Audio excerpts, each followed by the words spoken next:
Bueno, ¿qué tal? Buenas tardes.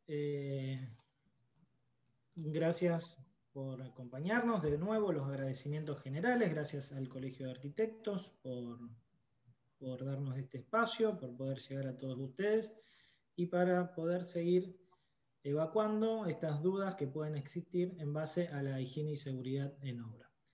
En la segunda jornada del día de hoy, entonces vamos a tener como tema los elementos básicos de higiene y seguridad para iniciar una obra y el legajo de obra y las presentaciones de higiene y seguridad. La presentación la va a llevar adelante el arquitecto Rubén Benedetti, especialista en higiene y seguridad, y como ya saben los que estuvieron en la charla anterior, es el director del Centro de Desarrollo Tecnológico en Salud y Seguridad Edilicia, el SACET, que ustedes pueden ver debajo de la filmina el logo nuestro. Rubén, cuando vos quieras, podemos iniciar. Bueno, ¿cómo les va? Buenas tardes. La primer comentario que les quería hacer es que esta es una presentación que cabe hacer la advertencia, es aburrida. Es aburrida porque vamos a hablar de temas de documentación, vamos a hablar de temas de los papeles que pide la norma y los que se exigen de alguna manera extraoficial en el desarrollo de las obras. Y para la gente que no ha tenido experiencia en obras de envergadura, esto es una rareza, es un tema casi desconocido, pero para cualquiera que haya hecho una obra relativamente importante y haya tenido que sufrir una inspección, sabrá la cantidad de elementos que suelen requerirse y que nos dejan en falta ante las autoridades en caso de controles o que significan faltas o falta de respaldo de lo actuado en caso de un siniestro. Como les hablábamos un poco la semana pasada, esperen un segundito.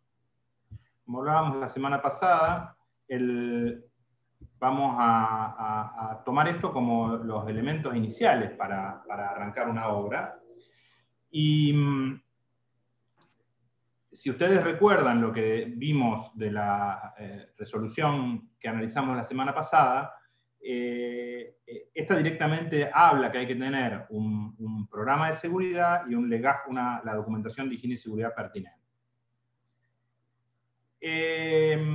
Yo recién les decía que quien ha hecho una obra pequeña, vamos a volver a recordar esto que vimos la semana pasada, probablemente la haya afrontado sin prestarle mayor atención a esto, pero yo, discúlpenme que me reitere, les recuerdo lo que dice el decreto 911 en estas tres porciones del articulado, ¿no? El primero, en el propio artículo 1, dice que las condiciones de higiene y seguridad aplican en toda la República Argentina.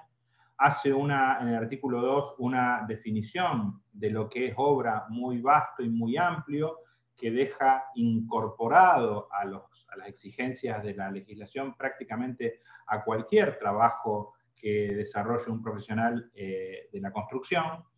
Y el que es muy importante tener en cuenta es el artículo 3, que declara que estos alcances son válidos igual cualquiera fuera la modalidad de contratación del personal. Es decir, que todo lo que vamos a hablar ahora, aunque en la práctica lamentablemente no suceda, está establecido en la ley que hay que darle cumplimiento. Entonces, esto, vuelvo a insistir, igual que la otra vez, es un tema muy importante que hay que tenerlo en cuenta porque mucha gente le dirá, esto no hay que tenerlo, esto para una obra pequeña no hace falta, esto no lo tenés que cumplir, tal requerimiento es para una obra grande. Nosotros ahora cuando detallemos cuál es el tipo de documentación, vamos a hacer una diferenciación de qué es lo que uno debería tener básicamente y qué cosas aparece la necesidad en caso de obras más extensas, pero porque es un tema de duración en el tiempo sobre todo. Lamentablemente también, como hablábamos la semana pasada, nuestro marco legal, a diferencia de lo que pasa en muchos países, no hace diferencia entre si uno está ejecutando la obra civil de una central nuclear o si está ejecutando una reforma de una vivienda de 50 metros cuadrados. Lamentablemente ese es un enorme déficit que tenemos en materia normativa y hasta el momento yo no conozco reclamos ni de las agrupaciones que reúnen a los empresarios de la construcción, ni tampoco de los colegios profesionales, para que se defina un marco de excepción o un marco menos estricto para el desarrollo de las obras pequeñas. Acá en esta instancia uno se tiene que preguntar, y está bueno como ejercicio intelectual, definir qué es una obra pequeña. Porque una obra pequeña no necesariamente es aquella que tiene poco personal, tampoco es necesariamente la que significa pocos metros cuadrados, porque puede ser un poco metro cuadrado y mucha intensidad de mano de obra, puede ser una obra de pocos metros cuadrados y tener procedimientos muy complejos. Entonces creo que hay que hacer una taxonomía que permita diferenciar efectivamente qué obras podrían tener un tratamiento más simplificado. No digo más benévolo, sino más simplificado, porque vamos a ver que la cantidad de requerimientos de documentación que comprende el desarrollo de un legajo de higiene y seguridad es bastante extenso. Esto lo decíamos recién, que la resolución 231 dice que desde el inicio, es decir, desde el momento en que yo abro la tranquera e ingreso con la gente a mi terreno, la obra tiene que contar con un servicio de higiene y seguridad y tiene que disponer de un legajo técnico de higiene y seguridad, y quedamos la semana anterior en conversar qué es el legajo técnico, porque en este punto también hay muchas incertezas, se dicen muchas cosas que no son, hay mucha información de pasillo, me contó tal, me dijo tal, que hay que tener esto, que hay que tener lo otro, y la verdad que está bueno ir directamente a las fuentes. Y en este caso, las fuentes de lo que es el legajo técnico corresponden al propio articulado del decreto 911, que en el artículo 20 dice que el legajo técnico está constituido por la documentación generada por la prestación de higiene y seguridad para el control efectivo de los riesgos emergentes en el desarrollo de la obra. Y dice que el legajo contendrá información suficiente de acuerdo a las características, volumen y condiciones bajo las cuales se desarrollan los trabajos para determinar los riesgos más significativos en cada etapa de los mismos. Además agrega que deberá actualizarse incorporando las modificaciones que se introduzcan en la programación de tareas que signifiquen alteraciones en el nivel o características de los riesgos para la seguridad personal. Un ejemplo de esto es cuando uno arrancó un trabajo y, por ejemplo, una reforma de una vivienda, y a mitad de camino descubre que tiene que ejecutar una demolición de algún elemento estructural. Esto no estaba previsto al principio, entonces significa que tengo que modificar las previsiones de higiene y seguridad para asegurar que el trabajo se realice con la debida protección. Acá está bueno tener en cuenta que en esta definición que da el decreto hay una puerta abierta en cuanto a esta cuestión de escalar el alcance del legajo, cuando dice que la información es suficiente de acuerdo a las características, volumen y condiciones de trabajo. Pero lamentablemente esto no se reglamentó, y hoy, como les decía antes, uno hace una reforma en una vivienda de pasillo y le van a pedir lo mismo que si estuviera haciendo un edificio de 20 pisos en Puerto Norte. Finalmente, en esta definición que da el decreto 911, dice que el legajo deberá estar rubricado por el responsable de higiene y seguridad y será exhibido a la autoridad competente a su requerimiento. Estas 4 párrafos ya nos permiten sacar algunas conclusiones rápidas. Estas son que el legajo técnico no hay que confundirlo con lo que es el legajo de obra, que no significa tener los planos, no significa tener la información de contratación, ni la información del seguro de responsabilidad contra terceros. Esto es una documentación específica y tendría que estar separada de lo que es la documentación de obra. segundo corolario que tenemos es que el legajo es un cuerpo dinámico que se va cambiando a medida que avanza la obra, que yo no puedo tener una carpeta que inicio el día 1 y cuando termino la obra es la misma, sino que esa se va a ir enriqueciendo a medida que la gestión de higiene y seguridad vaya incorporando capacitaciones, entrega de elementos de protección personal, que se hagan verificaciones en el sitio, de manera que todo lo que se trabaje y se proceda al respecto en obra quede de alguna manera respaldado por la documentación.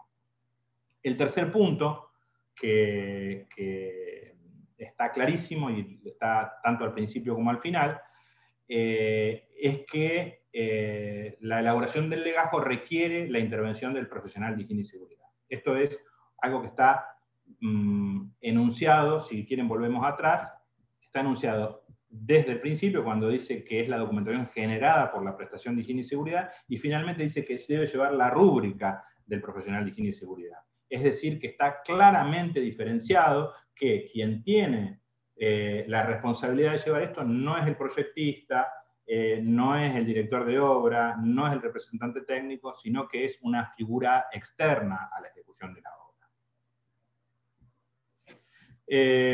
Bueno, el siguiente corolario que había es esta cuestión de que el legajo no puede estar en el estudio, el legajo no puede estar en la camioneta del capataz, que va y viene, sino que el legajo tiene que estar en el lugar en que se hacen los trabajos.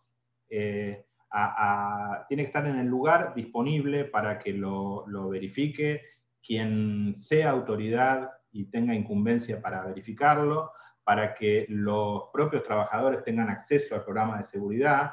Y esto, que parece una cosa trivial, es muy frecuente, sobre todo en obras de pequeña escala, que dice, che, ¿y los papeles de la obra? No, acá tengo los planos. No, ¿y los papeles de higiene y seguridad? Ah, no, los tiene el capataz. ¿Y dónde los tiene? En la camioneta. ¿Y cuándo viene? No sé, vino hoy temprano, dejó los alambres y se fue. Y uno se encuentra que en obra no queda ningún respaldo de las actuaciones. Entonces, esto hay que tener claro que uno debería, como corresponde, armar un obrador, en el obrador tener un sitio específico, limpio, protegido, donde no caiga el agua y se borren los papeles, donde no se lo coman los insectos o los roedores que estén en obra, porque esto es parte de la documentación de respaldo de la obra que tiene que estar en el lugar. Otra cosa que es interesante al respecto deberá disponerse en el lugar. Hablábamos de la carpeta que se va de la obra, ¿no? La otra cuestión que últimamente se ha hecho muy frecuente es el tema del formato electrónico. Dice, no, te mando el programa por WhatsApp. De total, vos lo tenés, sí, pero el día que yo tengo que mostrarlo, no voy a estar con el teléfono. Tiene que estar el respaldo en formato papel y tiene que estar con las debidas sellos de recepción, con los detalles de que eso se ha gestionado como corresponde, los recibos firmados, ahora lo vamos a ver. Vamos a ver entonces qué integraría el legajo técnico. Lamentablemente una lista específica no la tenemos en ningún lado. Esto que yo les voy a presentar es una compilación a partir de lo que surge de las normas de la ley de riesgo del trabajo, a partir de las normas específicas de gestión del proceso de las aseguradoras de riesgo de trabajo, y algunas cosas les voy a comentar después que tienen que ver con el ejercicio profesional, que tienen que ver con los usos y costumbres, ¿no? En primer lugar, ahora vamos a ver en detalle de qué se trata esto. El aviso de obra. No puede faltar nunca donde haya personal trabajando el aviso de obra, que no es el aviso de obra presentado ante la municipalidad. Esto es notable porque hay gente que uno se encuentra que lleva años trabajando y dice, che, el aviso de obra, lo tengo en el estudio, pues lo gestioné. No, el aviso de obra ante la ART. El aviso de obra, ahora lo vamos a comentar. El programa de seguridad, si corresponde, porque no todos los trabajos corresponde programa de seguridad. El listado de personal cubierto por la ART, el registro de las actuaciones de higiene y seguridad, cada vez que va el profesional tiene que documentarse que estuvo presente, el registro de las capacitaciones del personal, capacitaciones específicas en higiene y seguridad hechas por el profesional de higiene y seguridad o alguno de su personal habilitado como asistente, el registro de entrega de elementos de protección personal, y vamos a ver, el aviso de obra, ¿qué requiere? Que esté vigente. Yo, cuando le aviso a la ART, y ahora vamos a ver un modelo, le voy a decir que va a estar en obra desde el día 1 al día 20. Yo no puedo tener un aviso que esté vencido, porque eso significa que la cobertura del seguro se acabó. Hay que extenderlo, hay que renovar los plazos, hay que cambiar los plazos de obra, así que el aviso de obra tiene que estar vigente. El programa de seguridad tiene que tener, para que me sirva como integrante del legajo, tiene que tener la constancia de la aprobación por la aseguradora de riesgo del trabajo. No me sirve la constancia de recepción, me sirve la constancia de aprobación. El listado de personal asegurado debería tener menos de 30 días de vigencia, porque las aseguradoras lo emiten una vez al mes, mejor dicho, renuevan una vez al mes, lo emiten en cualquier momento, pero una vez al mes se depura en caso de falta de pago, en caso de cambio del personal, entonces debería estar emitido dentro de los últimos 30 días.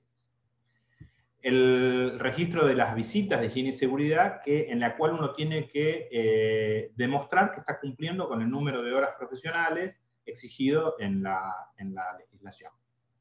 El registro de capacitaciones, que también debería demostrar que yo estoy cumpliendo mi programa, que como vimos también en la 231 hay que especificarlo desde el inicio, con al menos una capacitación mensual, al menos, pero también debería haber capacitaciones en caso de tareas con riesgos específicos y en cada vez que yo tenga ingreso de personal nuevo. Y el registro de la entrega de los elementos de protección personal, que debería estar renovado 2 veces al año. Es decir, que el certificado nunca puede tener más de 6 meses de antigüedad, porque yo a los 6 meses tengo obligación de reponer elementos. Para complicarlo, esto que yo les acabo de contar no corresponde a la obra, sino que toda esta documentación corresponde a cada contratista presente en el lugar o a cada subcontratista que esté presente por cada contratista. Es decir, va a haber un aviso de obra, por ejemplo, por la gente que hace la albañilería, pero va a haber también un aviso de obra por la gente al cual el de la albañilería subcontrató para proyectar las carpetas, por ejemplo. Un legajo separado. Y cada uno tiene que tener todo este cúmulo de documentación actualizado y ordenado. Con lo cual vemos que aún en obras muy chiquitas, hablemos de una vivienda unifamiliar, donde a lo mejor hay 8 personas trabajando, pero que corresponden a 4 contratistas diferentes, esto significa que tengo que tener un legajo multiplicado por 4. Si en el momento de la contratación hubo un contratista principal, es decir, un contratista, digamos, el ejemplo típico es el de la construcción llave en mano. Ya que lo tengo acá al arquitecto Angiolini, supongamos que yo lo contraté al arquitecto Angiolini para que me haga la reforma de una oficina. Él es mi contratista y él se va a encargar de subcontratar todos los rubros. En ese caso tiene que haber un programa de coordinación, es decir, un programa que incluya todos los rubros que va a tener la obra, y el que va a ser el responsable de verificar que esto se cumpla es mi contratista, es decir, el arquitecto Angiolini. Entonces, si existe un contratista principal, va a tener que tener un programa de coordinación. Todos los otros contratistas, los que no coordinan tareas, tienen un programa conforme a la resolución 5197, que significa que en su programa tienen nada más que incluidas las tareas que van a desarrollar. O eventualmente, una cosa que genera mucha discusión en obra, eventualmente pueden tener un programa para tareas repetitivas o de corta duración, que es lo que está comprendido en la resolución 31999. Es decir, para aclararlo, si yo contratara a Hernán exclusivamente para hacer carpetas, él va a tener un programa según resolución 5197, donde lo único que va a detallar son los riesgos generales de obra y los riesgos específicos de la ejecución de carpetas. Ahora, quien viene a colocar los espejos, que es un trabajo que hace en todas las obras igual, que no cambia el nivel de riesgo por las distintas obras, porque viene vidrio cortado, lo coloca y lo pega, puede tener un programa de tareas repetitivas o de corta duración, que es el que incluye la resolución 319/99, con lo cual lo único que tiene que hacer mi contratista es avisarle a la empresa que va a estar en mi obra. Esto es entiendo que esta cuestión de los distintos programas es un tema para ahondar o para preguntas. Les pido que después, si alguien tiene dudas, lo comentemos al final por una cuestión de tiempo. Sepamos que hay 3 variedades de programas, los que corresponden a resolución 5197, 3598 y 319 del 99. De paso, no es exactamente un elemento del legajo, pero es obligatorio tenerlo en el lugar donde se suele tener el legajo generalmente. Es obligatorio para todo empleador exhibir el cartel de la resolución 70 de la superintendencia, que es el que le dice al trabajador cuáles son sus derechos y obligaciones en materia de la ley de riesgo de trabajo, y en ese espacio en blanco que tiene abajo tiene los datos de su ART con el teléfono de emergencia. Este es el formato reciente, pues se modificó, el formato en sí se modificó hace relativamente poco tiempo. Este es el formato que tiene actualmente el cartel de la resolución 70, y acá también, otra vez, esto corresponde no un cartel para la obra, me corresponde a cada subcontratista o a cada contratista. Es decir, si yo tengo 4 empresas trabajando, y estas 4 empresas contratan 4 ART diferentes, yo tengo que llegar a la hora y encontrarme los 4 carteles, cosa que generalmente no se cumple, y el cartel es gratis, lo tienen que entregar obligatoriamente las ART, y por una pavada como nos dejan a la hora en falta. Vamos a hablar de elementos complementarios que aparecen en el legajo, y que yo les decía antes, si bien la normativa no especifica obra chica, obra grande, por una cuestión de duración de las tareas, van a ver que esto que yo les estoy contando acá, en general corresponde a obras de una cierta envergadura o una determinada duración en el tiempo. Esto no está especificado en ningún lado, pero hoy se exige en las inspecciones. Yo tengo obligación, o mejor dicho, la ART tiene obligación de entregarle a todos los afiliados una credencial donde dice cuál es su número de contrato y cuál es el teléfono de emergencia, para el caso del accidente en itinere principalmente, y para que el trabajador sepa cuál es la empresa que lo protege. Vuelvo a decirles, esto es una obligación del asegurador. Por alguna circunstancia, ocurre que en las inspecciones se le pide a las empresas verificar que se ha entregado esta credencial. Y esto da lugar a sanciones que no haya. Entonces se ha desarrollado esta cuestión de generar una suerte de planilla donde en el momento que uno le da la credencial, el trabajador firma que la recibió para tenerlo como constancia. Es una cosa media delirante, pero como les decía antes, le estoy contando cuestiones que tienen que ver con la práctica profesional. La otra cuestión que tampoco está especificado que hubiera que tenerlo en obra, pero que se exige actualmente, es la constancia de presentación del relevamiento general de riesgos laborales, o RGRL, que la empresa tiene que hacer una vez al año. Y igualmente el RAR, el relevamiento de agentes de riesgo, que también una obra debería tener declarado ante la RTA una vez al año, y que esta es documentación que usualmente se tenía en la oficina y que en los últimos tiempos se exige en las inspecciones de obra. Debería haber un estudio ergonómico por puesto de trabajo, que acá entramos en también una cierta complejidad en el cumplimiento, porque el estudio de puesto de trabajo debe estar hecho por un profesional capacitado en ergonomía, ¿no? Un profesional de higiene y seguridad en sí mismo no tiene incumbencia para hacerlo, con lo cual uno debería tener un estudio del puesto del oficial albañil, del ayudante de albañilería, del pintor. Por cada puesto genérico debería tenerse el estudio ergonómico. Corresponde, y esto es muy fácil de hacer y lo vamos a detallar acá, las adhesiones a los programas superiores. Hablamos de esta situación de contratista y subcontratista, o contratista principal y contratos separados.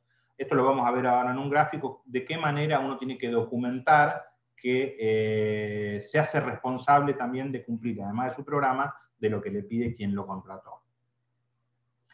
Esta documentación, ¿qué debería estar? Bueno, la constancia de entrega tendría que estar firmada por el trabajador.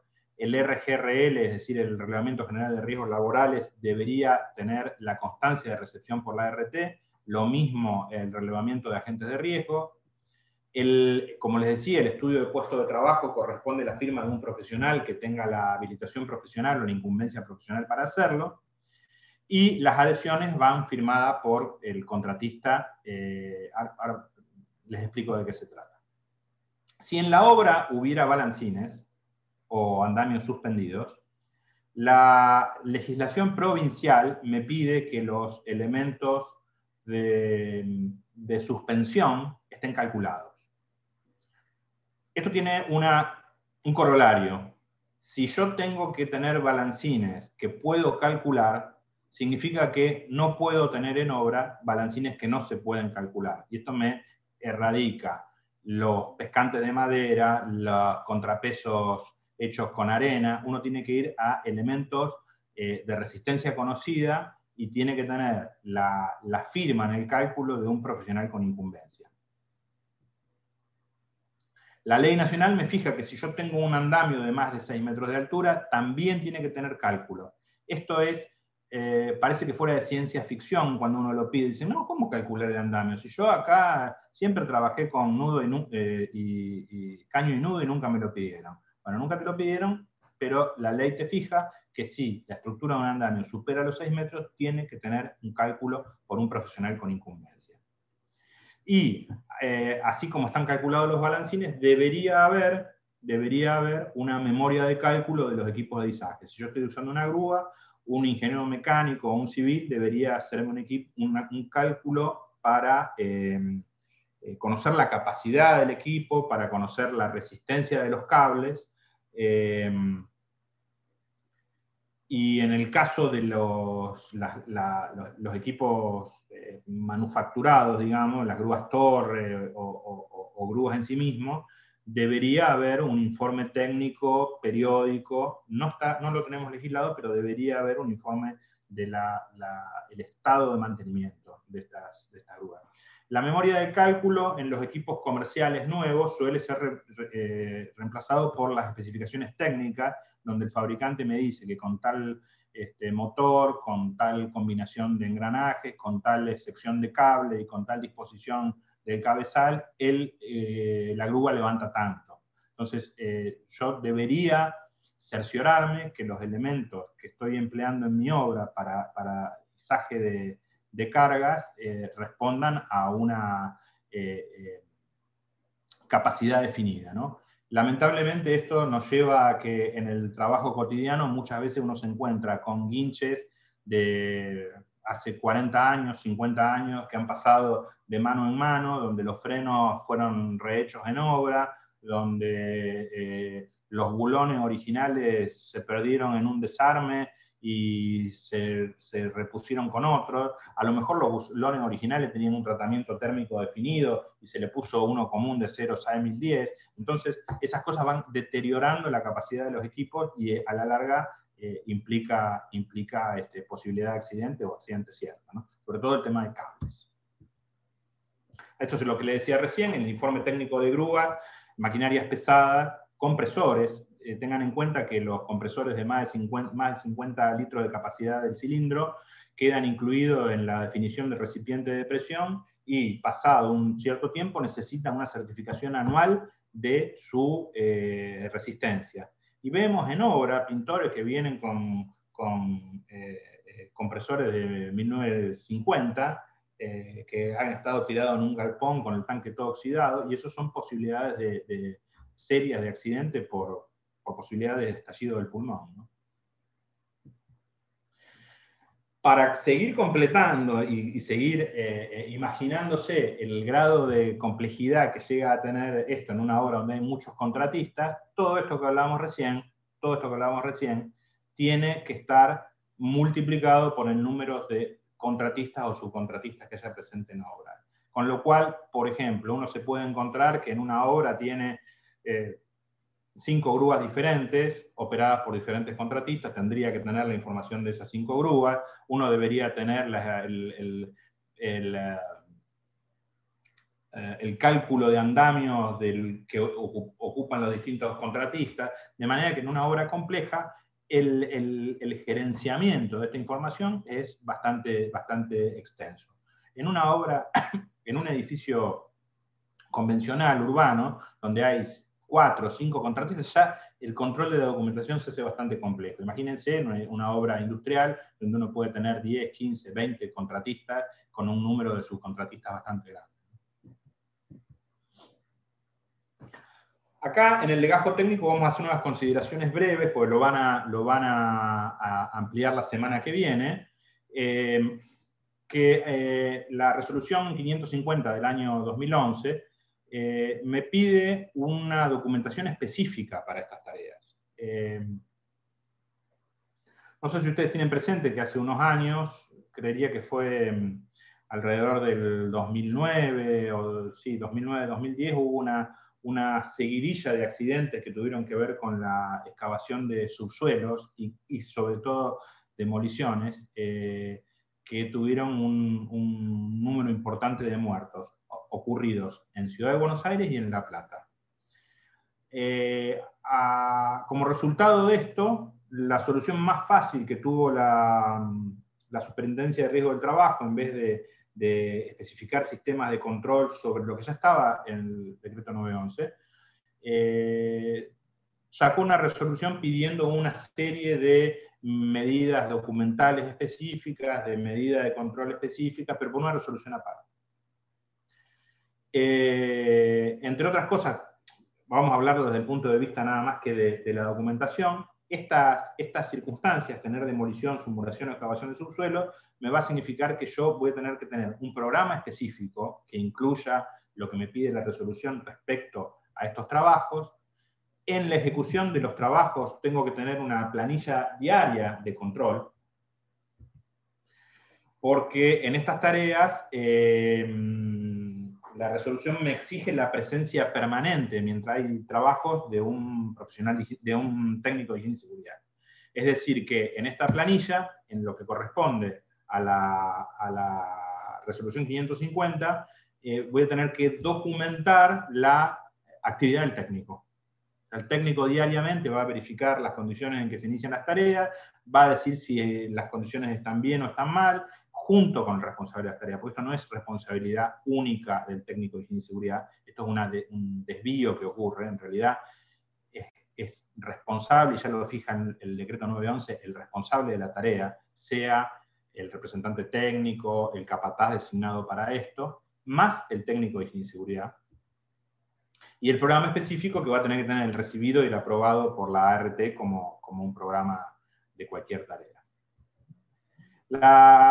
Hay otra resolución referida a excavaciones que aplica a excavaciones a cielo abierto mayores a 1,20 m que no incluyan submuraciones, es decir, grandes zanjeos, cámaras subterráneas que no sean subsuelos,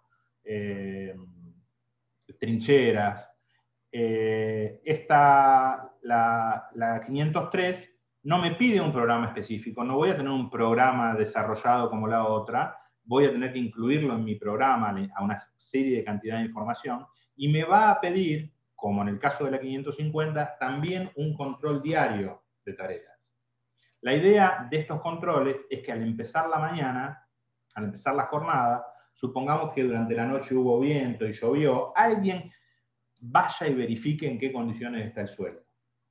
Si estoy trabajando sobre una medianera, alguien se tome el trabajo de ir a verificar el estado de esa medianera, si hubo modificaciones durante la noche, si aparecieron fisuras, si hubo desplazamientos, si en el terreno hubo deslizamientos, y habilite para ingresar las tareas. y va a tener que ver también si las medidas de prevención que se requieren están puestas, si están las escaleras de vida, si las laterales de la excavación siguen apareciendo normales, si hay que ubicar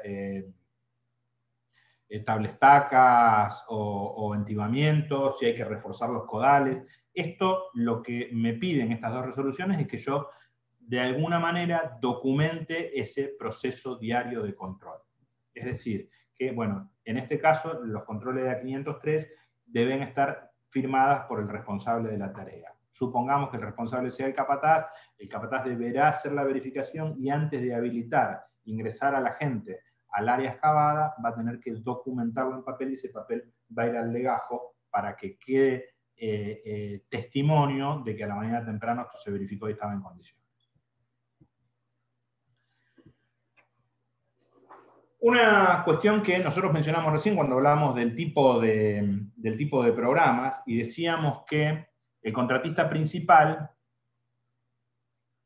el arquitecto Angiolini, en este ejemplo que yo les había dado, que me iba a reformar la oficina, tenía que tener un programa que incluyera todas las tareas que iban a hacer sus subcontratos. Ahora, ¿qué pasa si no hay contratista principal? En el grueso del día a día de la construcción, trabajamos de manera tal que no hay contratista principal. Nosotros no le contratamos todos los trabajos a alguien, sino que, como decía antes, a Angiolini a lo mejor le contratamos la albañilería, después a la empresa del ladrillo le contratamos el durlock y la pintura, después viene otro al que le contratamos la plomería. Es decir, que en la obra voy a tener multiplicidad de contratistas y ninguno es principal.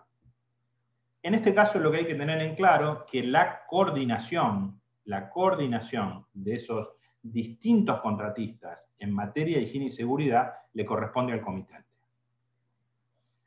Y el que va a tener que tener un programa de la resolución 35 es el comitente, y el comitente va a tener que hacer las inspecciones, las verificaciones que pide la resolución 319 para verificar que todos sus contratistas que intervienen, que cada uno tiene su programa 51, cumplan con su propio programa y cumplan con el programa de coordinación. Este es el motivo por el cual en el grueso de las obras que vemos en la calle hoy, edificios, obras urbanas, la coordinación suele estar a cargo del comitente, que tiene que tener un servicio de higiene y seguridad paralelo para verificar el estado de la obra. Entonces, es habitual que en cualquier edificio que nosotros vemos en construcción haya un profesional por el comitente que hace esta tarea y cada uno de sus contratistas tenga un servicio separado. Tengan en cuenta que esto lo que hace es multiplicar también la cantidad de documentación que vamos a tener en la obra, ¿no? Porque vamos a tener todos los 51 de los contratistas, vamos a tener los 51 de los subcontratistas, y vamos a tener el 35, que es el gran paraguas que alberga todas las tareas que competen a la obra. Sea desde la excavación inicial de los pilotes a la instalación de los equipos de aire acondicionado. Eso tiene que estar previsto en el programa 35.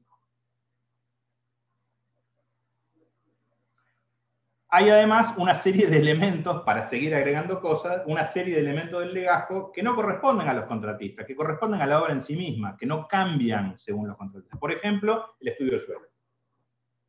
El estudio de suelo, trabaje el plomero, trabaje el que hace la excavación de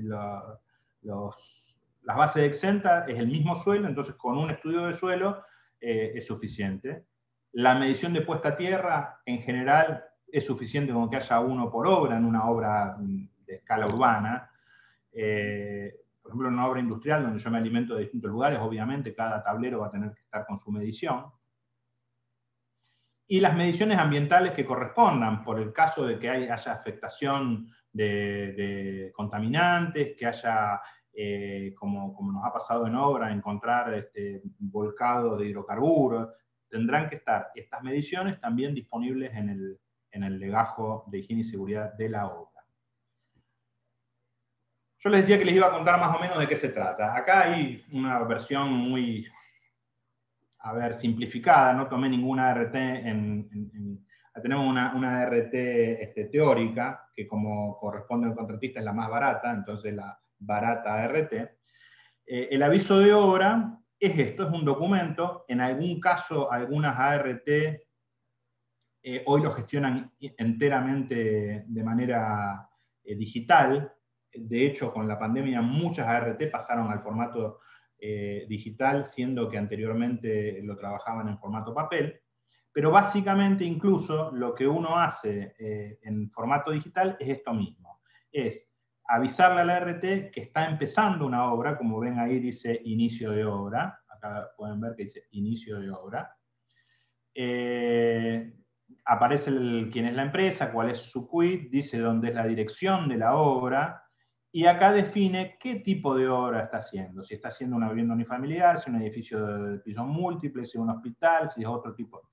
O también puede definir si son obras que no son de viviendas, que son obras de infraestructura, si está haciendo cañerías, si está redes o otro tipo de construcción. Y finalmente le dice a la ART qué tipo de tareas va a desarrollar. Si va a excavar, si va a hacer hormigón, si va a trabajar a más de 4 metros, si construye más de 1000 metros cuadrados, porque ahí lo que uno está diciendo es si la obra, al definir si está en proximidad de línea de alta tensión, si construye más de 1000 metros o si tiene más de 4 metros, lo que está definiendo es si la obra además requiere un programa.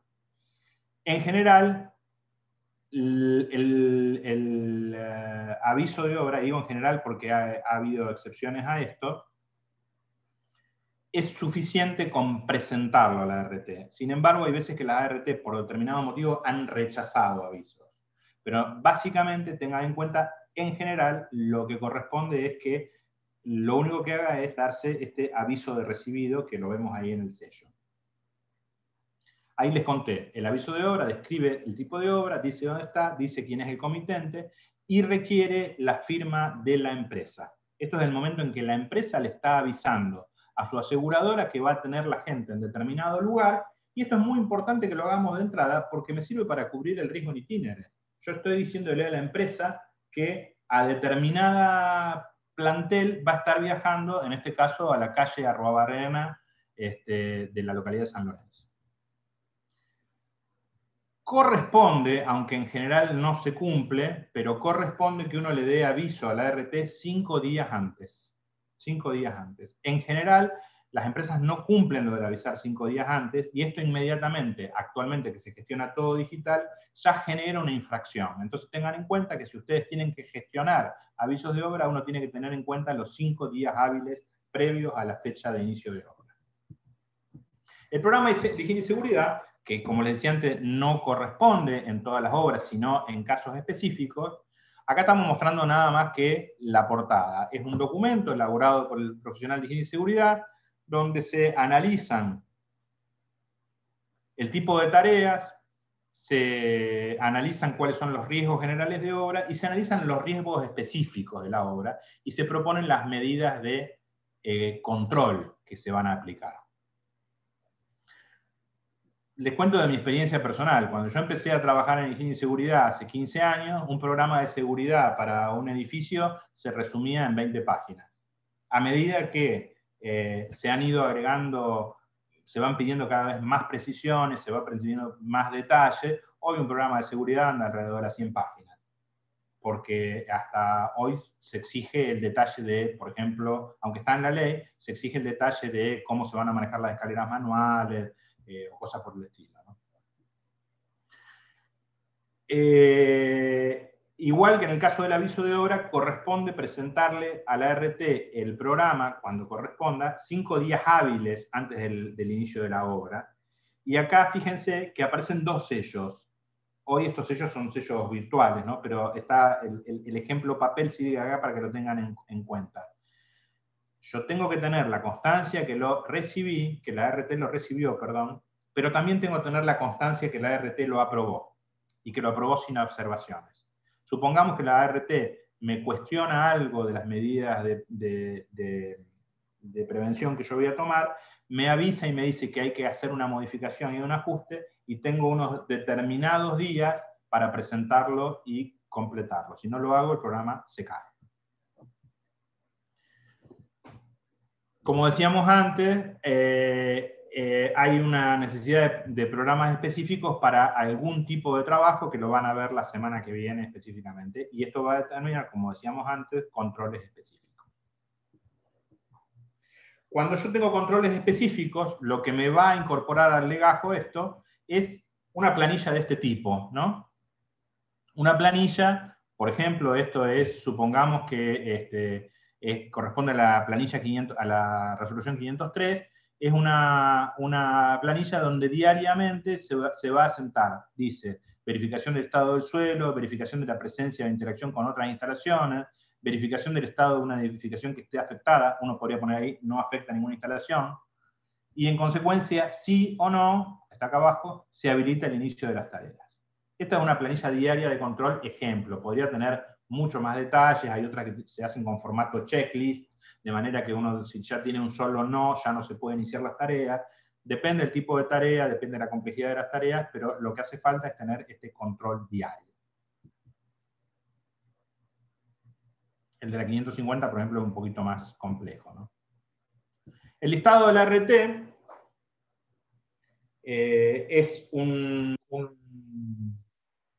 índice que me emitido por computadora, donde la RT me dice que la empresa está afiliada y que están a tal fecha están declarados tales trabajadores. Entonces esto va incorporado al legajo y el trabajador sabe que su cuenta está paga y uno sabe que la gente está declarada ante la aseguradora. Entonces, esto es un modelo básico, generalmente no tiene más información que el nombre y el quit, y sirve también para que uno de vez en cuando tome lista y sepa si efectivamente la gente que está trabajando en la obra es la que la empresa declara, y si la gente que está declarada está asegurada. Como dijimos antes, esto debería estar en obra, por lo menos actualizada una vez al mes, o debería estar actualizada cada vez que se declara más gente. Uno debería tener en la declaración de la RT todo el personal que efectivamente tiene la empresa. Se incorporaron 2 personas, se hizo el alta temprana, bueno, en el momento que la RT los tiene y está impactada en el sistema, uno debería tener la lista donde estén declarados todos. La constancia de visita del Servicio de Higiene y Seguridad es algo de este tipo. En general no está, como en este caso, hecho por computadora, sino que en general las visitas de obra suelen ser una planilla manuscrita, donde, bueno, se identifica cuál es la obra, se dice en qué fecha se hizo, en qué horario se hizo, y cuáles son los desvíos que se detectaron, y si hay desvíos y hay recomendaciones, asentarlas. Una horrible desvío profesional que uno encuentra al respecto son las visitas donde nunca nadie ve nada. Son todos cieguitos los que van a obra y no encuentran ningún defecto. Y lamentablemente uno en obra es muy difícil encontrar una obra 10 puntos. Uno siempre tiene cosas para objetar. Entonces, por ejemplo, en este ejemplo dice, falta elemento de protección personal del personal de la cuadrilla, solicitándose al capataz de turno la suspensión del personal en infracción. También podría solicitar el uso inmediato, ¿no? Segunda observación dice, baño en estado inaceptable con falta de limpieza, y en observación número 3, falta de señalización agua no potable en el tanque móvil número 5, es una obra ferroviaria. Y en la observación 4 es la alarma de retroceso no funciona en la excavadora número 6. Son observaciones puntuales, ¿no? Porque, como decimos, es una obra muy específica. En un recorrido por un edificio de propiedad horizontal uno tendría en tal piso, observé tal cosa, en tal cosa se solicita tal cosa. Y esto está firmado por el profesional interviniente, identificándole su matrícula profesional.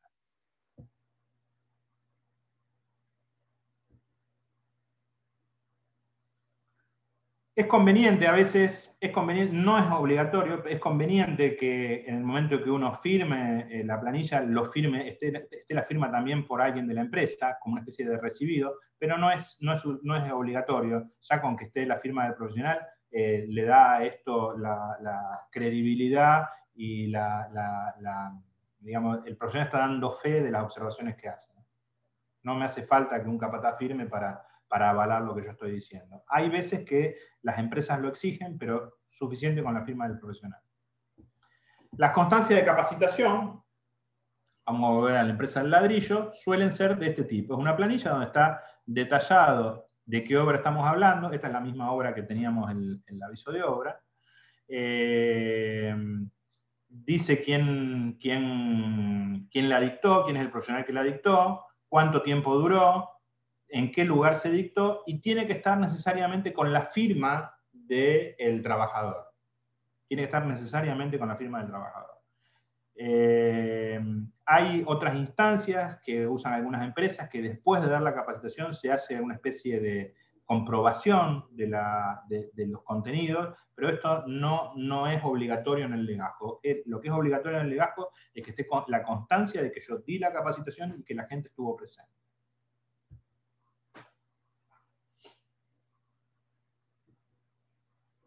La capacitación hay que tener en cuenta que yo, cuando hago el programa, cuando se confecciona el programa, se hace un programa de capacitación, por lo menos para los primeros meses, y que esos temas tienen que coincidir, en cierta manera, con los riesgos que están haciéndose presentes en la obra. Entonces, por ejemplo, si yo estoy haciendo una excavación, es medio inútil que a la gente le haga una capacitación en prevención del dengue.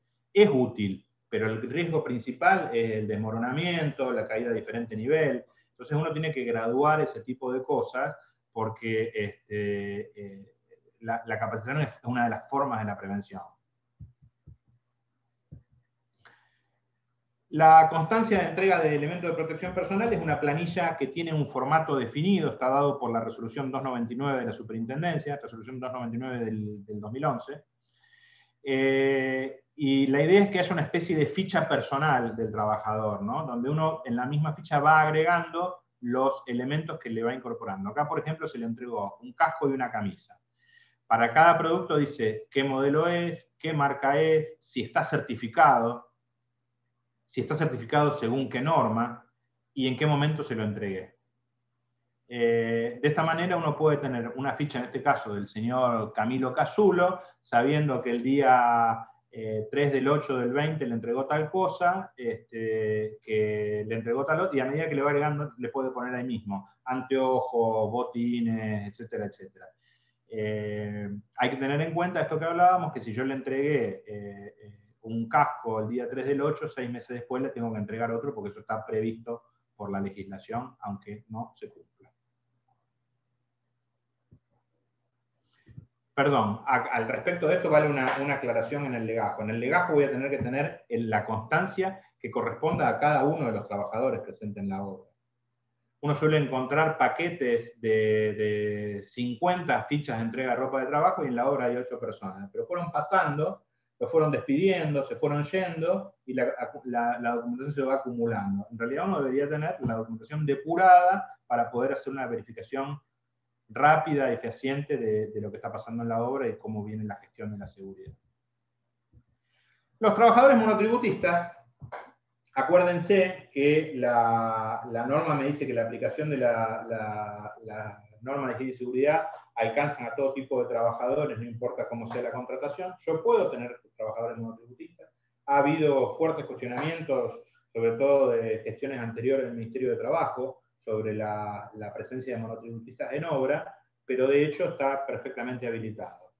El monotributista puede aparecerme, como bien pongo acá, como un contratista individual, es decir, contrato al señor Gómez para hacer la plomería, o puede ser un subcontrato de la empresa de albañilería. Yo he visto empresas de albañilería que tienen como subcontrato a un monotributista, que es a lo mejor un tipo que ha sido un artesano para ser encofrado, y ya está jubilado, entonces lo inscriben en el monotributo y lo tienen como un subcontrato. Entonces son dos formas diferentes en que puede aparecer. El monotributista debe acreditar la opción monotributo y tiene que acreditar la presencia de la existencia de un seguro de accidentes personales. No vamos a entrar acá en las cláusulas, los montos y eso. Esto es lo básico que tiene que acreditar. La pregunta es la siguiente, y da para una discusión larguísima. El monotributista, ¿cómo hago para acreditar que tiene la ropa? Que alguien le entregó la ropa. Nadie le entregó la ropa, porque el señor tiene que entrar a la obra con la ropa definida, con los elementos definidos, porque lo pide la ley, no importa cómo sea su contratación. Entonces uno puede idear maneras diferentes. Puede ser que se lo entregue quien lo contrata, puede ser que él lo tenga que hacer presente en obra, pero el hecho es que, no por ser monotributista, evade la responsabilidad que le cabe de usar botines, por ejemplo.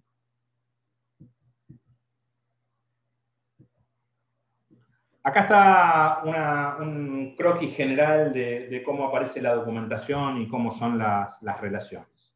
Si yo, comitente unipersonal, contrato a un contratista para hacer un trabajo, el único que va a tener que tener un programa acá, entonces, es el contratista.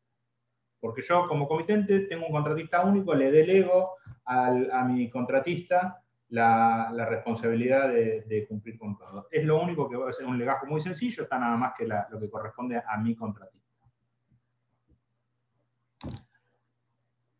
Supongamos que sí tengo un contratista principal, donde C, D y E van a realizar distintas tareas, entonces ya no es un programa 51 como el anterior, fíjense, sino que acá en este caso, el comitente no tiene programa, el contratista principal tiene un programa 3598, que es por todas las tareas, y cada uno de sus subcontratos va a tener un programa 51 que va a abarcar exclusivamente la tarea que hace cada uno. Esto es lo más común, como hablábamos acá, en las obras que vemos en la cotidianeidad. No existe un contratista principal, sino que tengo contratos separados. Por ejemplo, uno hace hormigón y otro hace albañilería. Entonces, en este caso, sí el comitente tiene que coordinar, tiene que tener un programa de coordinación según la resolución 3598, y cada contratista va a tener su programa 51.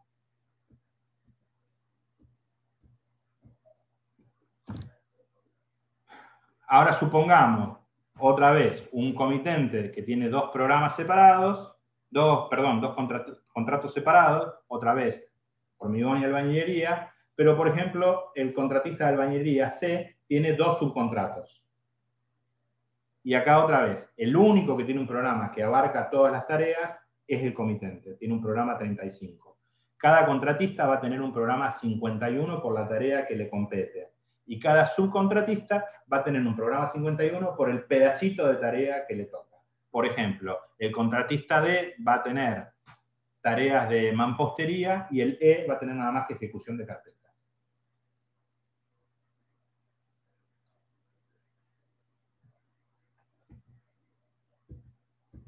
Hablábamos de las adhesiones, esto es muy sencillito, y pasa lo siguiente. Tengo un comitente con un programa 35, ¿no? Tengo contratistas con un programa 51 y un subcontrato con un programa 51 específico. El subcontrato D, que está contratado por C, va a tener que dejar por escrito que, aunque él hace nada más que carpetas, adhiere al programa de albañilería que hizo el contratista C.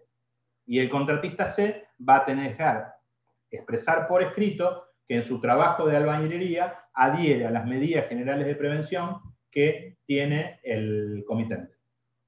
Y el contratista B, que hace hormigón, tiene también que dejar por escrito que adhiere a las medidas generales de prevención del programa 35 del comitente.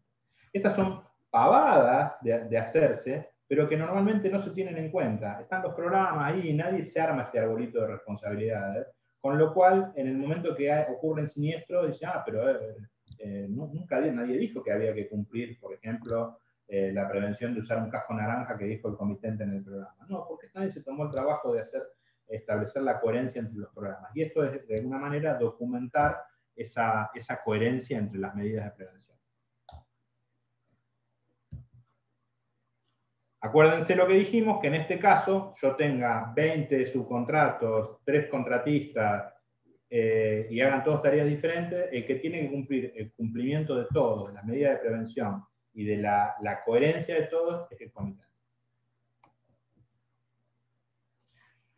Bien, ya cerrando el tiempo que tenemos, les vamos a hacer un comentario muy rápido sobre esta cuestión de que el legajo corresponde a un profesional de higiene y seguridad como está definido por el decreto 911 y por la legislación específica.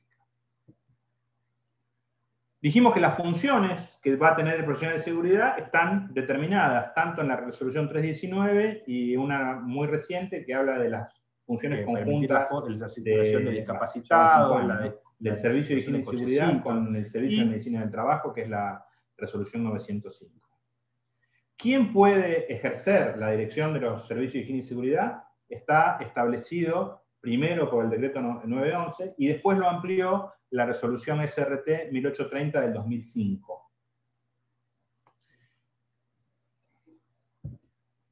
Y finalmente, las tareas de coordinación que hay que hacer en la vigilancia del cumplimiento de las medidas de seguridad están enumeradas en la resolución 319. De manera que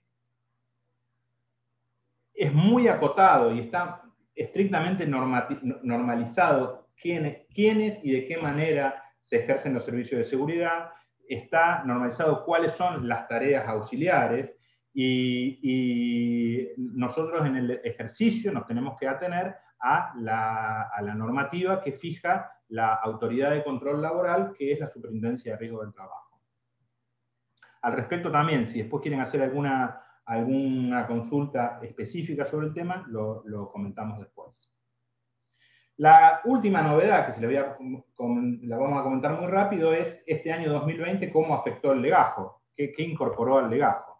En una obra chica es suficiente incorporar el protocolo de higiene y seguridad que desarrolló la Cámara Argentina de la Construcción y la UOCRA para el desarrollo general de las tareas de construcción. Esto es suficiente.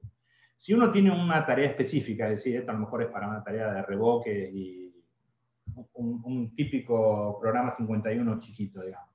Ahora, si uno tiene un programa específico donde va a tener mucho personal, donde hay tareas identificables, se pide que cada empresa desarrolle su protocolo específico que tiene que ir pasado otra vez por la RT. Ese protocolo, hay una resolución que es la 2920 de la Superintendencia de Riesgo del Trabajo, que dice que ese protocolo específico tiene que estar incorporado al programa de seguridad, porque esto a partir del momento en que el riesgo de COVID se incorporó como un riesgo laboral. Hay que agregar al legajo, esto se hizo en general como una especie de legajo paralelo con el tema del COVID, una planilla diaria de control de acceso, una planilla diaria del control de la limpieza de espacios comunes y sanitarios, y una constancia de entrega específica de elementos de protección personal referidos al COVID, y una capacitación específica referida al COVID. Como les decía, esto generó que prácticamente se hiciera una especie de legajo paralelo en obra de las medidas de seguridad debidas a la enfermedad por coronavirus. A su vez, había que tener la declaración de salud, la declaración jurada, en un momento se pidió la aplicación COVID, después fue suficiente con la declaración jurada. Esto fue muy fluido, pero da una idea de que generó una especie de anexo del legajo, que en realidad refleja este cambio que hubo en la manera de trabajar en obra, ¿no? También incorporó la necesidad de poner cartelería específica de prevención, información específica de prevención, es, por ejemplo, uno de la cartelería que desarrollamos nosotros en el SACET para aplicar en obra, y hay también una cartelería obligatoria de alcance general que fue desarrollada por la Superintendencia de Riesgo del Trabajo y que también es obligatoria tener en todos los lugares de trabajo, incluidas las obras en construcción. Es decir, que apareció casi como súbitamente un desarrollo paralelo de documentación. Yo les había avisado que esta era una clase aburrida, supongo que